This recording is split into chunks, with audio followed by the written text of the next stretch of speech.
मिटेरी development ब्याङ्कले गर्यो लाभांश घोषणा 13.30% बोनस दिने। मिटेरी डेभलपमेन्ट ब्याङ्क लिमिटेडले लाभांश घोषणा गरेको छ। बैङ्कको हिजो मङ्सिर 22 गते बुधबार बसेको सञ्चालक समितिको बैठकले गत आर्थिक वर्ष 77-78 को मुनाफाबाट बैङ्कका शेयर धनीहरूलाई चुक्ता पुँजीको 13.30% बोनस शेयर र कर प्रयोजनका लागि 0.70% नगद गरी कुल 14% लाभांश वितरण गर्ने घोषणा गरेको हो। उक्त प्रस्तावित लाभांश नेपाल राष्ट्र ब्याङ्कबाट स्वीकृत भई बैङ्कको आगामी साधारण सभाबाट पारित भए पश्चात वितरण गरिनेछ।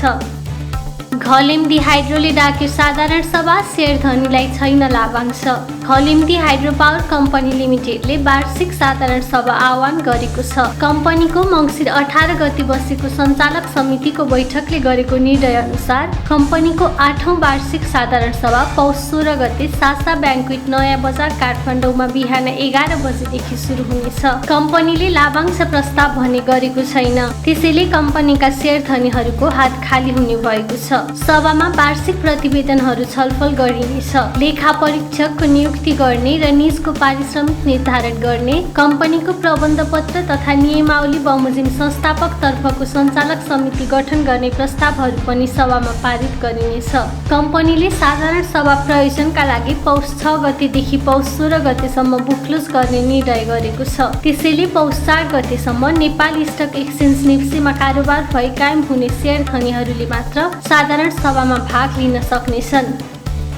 सूर्योदय लघुवित्तले डाक्यो साधारण सभा, लाभांश पारित र मर्जर मुख्य एजेन्डा। सूर्योदय लघुवित्त वित्तीय संस्था लिमिटेडले वार्षिक साधारण सभा आह्वान गरेको छ। संस्थाको हिजो मङ्सिर 22 गते बुधबार बसेको सञ्चालक समितिको बैठकले गरेको निर्णय अनुसार संस्थाको 9औं वार्षिक साधारण सभा पौष 16 गते शुक्रबार सहयात्री पार्टी प्यालेस पुतली बजार स्याङ्जामा बिहान 11 बजेदेखि सुरु हुनेछ। सभामा संस्थाको कार्तिक 25 गते बिहिबार बसेको सञ्चालक समितिको बैठकले गरेको निर्णय अनुसार गत आर्थिक वर्ष 77-78 को मुनाफाबाट संस्थाका शेयर धनीहरूलाई चुक्ता पुँजीको 20% बोनस शेयर वितरण गर्ने प्रस्ताव पारित गरिनेछ। यसका साथै सभामा सूर्योदय लघुवित्त वित्तीय संस्था लिमिटेड, ओमी लघुवित्त वित्तीय संस्था लिमिटेडसँग गाभ्ने गाभिने मर्जरको प्रस्ताव पनि पारित गरिनेछ। ओमी लघुवित्त वित्तीय संस्था लिमिटेड र सूर्योदय लघुवित्त वित्तीय संस्था लिमिटेड 1:1 को अनुपातमा मर्ज हुन थालेका हुन्। सभा मार्फत मर्जर समितिले सम्पत्ति तथा दायित्व मूल्याङ्कन प्रतिवेदनका आधारमा तय भएको शेयर स्वाप रेसियो पारित हुनेछ। ओमी लघुवित्त वित्तीय संस्था लिमिटेड र सूर्योदय लघुवित्त वित्तीय संस्था लिमिटेड बीच यही भदौ 15 गते मङ्गलबार गाभिने सम्बन्धी सम्झौता पत्रमा हस्ताक्षर भएको थियो। बैङ्क तथा वित्तीय संस्था एक आपसमा गाभ्ने गाभिने मर्जर तथा प्राप्ति सम्बन्धी विनियमावली 2073 को विनियम 6(1) बमोजिम भदौ 16 गते बुधबारबाट नेपाल स्टक एक्सचेन्ज नेप्सेमा दुवै संस्थाको कारोबार रोका रहेको छ। नेप्से घट्दा सेन्सेटिभ बढ्यो, साताभरमै 136 अङ्कले घटेको बजार सम्हालिन खोज्दै। साताको अन्तिम कारोबार दिन आज बिहिबार शेयर बजारमा सामान्य अङ्कको गिरावट देखिएको छ। नेप्से परिसूचक घट्दा सेन्सेटिभ परिसूचक भने बढेको छ। यो एक सातामा शेयर बजार 136 अङ्कले घटेको छ। नेपाल स्टक एक्सचेन्जका अनुसार आज बिहिबार शेयर कारोबार मापक नेप्से परिसूचक 5.84 अङ्कले घटेर 2449.97 बिन्दुमा झरेको छ। नेप्से 0.24% ले घटेको हो। यस्तै सेन्सेटिभ परिसूचक भने 0.43 अङ्कले बढेर 465.23 बिन्दुमा पुगेको छ। आज कुल 231 वटा कम्पनीको 62,23,721 किता शेयर खरिद बिक्री हुँदा 2,67,33,08,792 रुपियाँ बराबरको कारोबार भएको नेप्सेले जनाएको छ। स्टकका अनुसार कारोबार भएका कुल 13 उपसमूह मध्ये आज 3 वटा उपसमूहको शेयर बढेको छ भने बाँकी 10 वटा उपसमूहको शेयर घटेको छ। बिहिबार हिमालयन डिस्टिलरीको सर्वाधिक कारोबार भएको छ। कम्पनीको 8,85,52,205 रुपियाँ बराबरको कारोबार भएको हो। आज सिनर्जी पावर डेभलपमेन्ट कम्पनी लिमिटेडको शेयर मूल्य सबैभन्दा धेरै बढेको छ।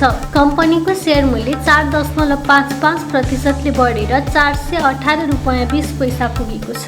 यस दिन पनि सामुदायिक लघु वित्त वित्तीय संस्था लिमिटेडका लगानीकर्ताहरूले नै सबैभन्दा धेरै गुमाएका छन्। संस्थाको शेयर मूल्य 5.82% घटेर 1,100 रुपियाँमा झरेको छ। संस्थाले लाभांश नदिने घोषणा गरेसँगै यसको शेयर मूल्यमा नकारात्मक प्रभाव परेको हो।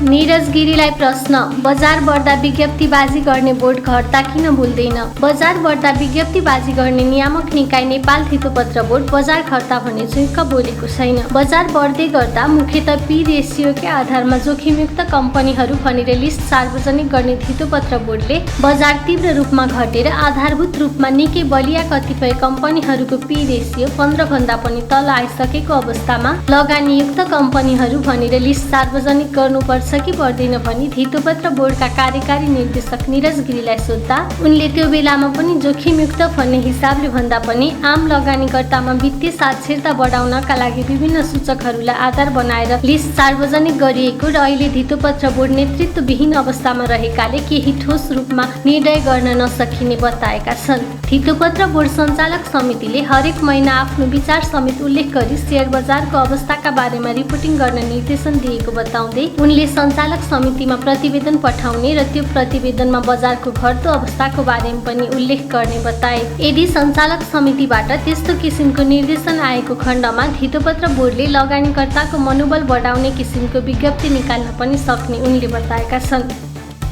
आलोचकहरूलाई अर्थमन्त्री शर्माको जवाफ, 7% आर्थिक वृद्धि गरेरै देखाउँछु। अर्थतन्त्रका सूचक नकारात्मक भई आलोचना खेपिरहेका अर्थमन्त्री जनार्दन शर्माले चालु आर्थिक वर्षको लक्ष्य अनुसार 7% आर्थिक वृद्धि दर हासिल गरेरै देखाउने दावी गरेका छन्। अर्थ समितिको बैठकमा बिहिबार उनले यस्तो दावी गरेका हुन्। विगतका समस्याहरूले अर्थतन्त्रमा चुनौती आएको र अब बिस्तारै ती समाधान हुँदै जाने उनले बताए। अर्थतन्त्रमा आजको आजै समस्या आएको होइन, यस अघिका नीति नियमका र समग्र ऐन कानूनले असर पारेको हो। उनले भने अब समस्याहरू बिस्तारै समाधान हुँदैछन्, लक्षित आर्थिक वृद्धि हासिल गर्न सकिन्छ। अर्थमन्त्री शर्माले आयात 64%ले बढ्दा निर्यात 104%ले वृद्धि भएको र अब पुँजीगत खर्च गर्ने रफ्तार पनि बढ्दै जाने बताएका छन्। गभर्नर अधिकारी भन्छन् कर्जाको ठूलो हिस्सा आयातमा जाँदा बजारमा तरलता अभाव भयो। बिहिबार संघीय संसदको अर्थ समितिको बैठकमा बोल्दै गभर्नर महाप्रसाद अधिकारीले कर्जाको ठूलो हिस्सा आयातमा जाँदा बजारमा तरलता अभाव भएको जानकारी दिएका छन्। उच्च आयातका कारण व्यापार घाटा चुलिँदै गएको भन्दै उनले विलासी सामान आयातमा कडाई गर्ने नीति लिएको समेत बताए। राष्ट्र ब्याङ्कले केही समय अघिदेखि चाँदी आयातमा कडाई गरिसकेको छ। यसैगरी निक्षेप र कर्जाको वृद्धिको ग्यापले पनि तरलतामा असर गरेको गभर्नर अधिकारीको भनाइ छ। 64 अर्ब निक्षेप बढ्दा 411 अर्ब कर्जा प्रवाह भएको छ। उनले भने प्रवाह भएको कर्जा पनि आयातकै लागि प्रयोग हुँदा तरलता समस्या भएको हो। आइपिओको तयारीमा रहेको हिमालयन रिइन्स्योरेन्सले कमायो 4 करोड 47 लाख रुपियाँ नाफा। गत जेठको तेस्रो साता कम्पनी स्थापनाका लागि सैद्धान्तिक स्वीकृति पाई असार 17 गतेबाट सञ्चालित हिमालयन रिइन्स्योरेन्स कम्पनी लिमिटेडले चालु आर्थिक वर्षको पहिलो त्रैमासको अपरिष्कृत वित्तीय विवरण सार्वजनिक गरेको छ। उक्त विवरण अनुसार समीक्षा अवधिसम्म आइपुग्दा कम्पनीले 4 करोड 47 लाख 80 हजार रुपियाँ खुद नाफा आर्जन गरेको छ। यो अवधिमा कम्पनीले 8 करोड 8 लाख रुपियाँ खुद बिमा शुल्क बापत आम्दानी गरेको छ भने 1 करोड 7 लाख रुपियाँ दाबी भुक्तानी समेत गरिसकेको छ। 7 अर्ब चुक्ता पुँजी भएको कम्पनीको जगेडा कोषमा 5 करोड 18 लाख 27 हजार रुपियाँ सञ्चित रहेको छ। हिमालयन रिइन्स्योरेन्स कम्पनी लिमिटेडको कार्तिक 26 गते सम्पन्न भएको प्रथम वार्षिक साधारण सभाले सर्वसाधारणहरूका लागि साधारण शेयर आइपिओ निष्कासन गर्ने प्रस्ताव पारित गरिसकेको छ। सगरमाथा जलविद्युतले आइपिओ निष्कासन गर्ने डाक्यो साधारण सभा। सगरमाथा जलविद्युत कम्पनी लिमिटेडले साधारण शेयर आइपिओ निष्कासन गर्ने भएको छ। कम्पनीले आइपिओ निष्कासन गर्ने प्रस्ताव सहित वार्षिक साधारण सभा आह्वान गरेको छ।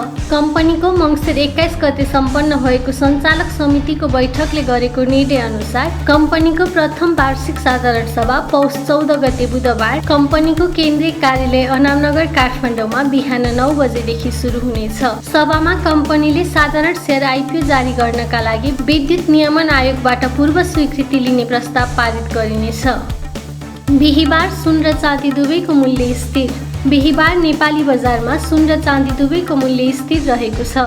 आज पनि सुन प्रति तोला 92,300 रुपैयाँ र चाँदी प्रति तोला 1,200 रुपैयाँमा नै कारोबार भएको नेपाल सुन चाँदी व्यवसायी महासङ्घले जनाएको छ।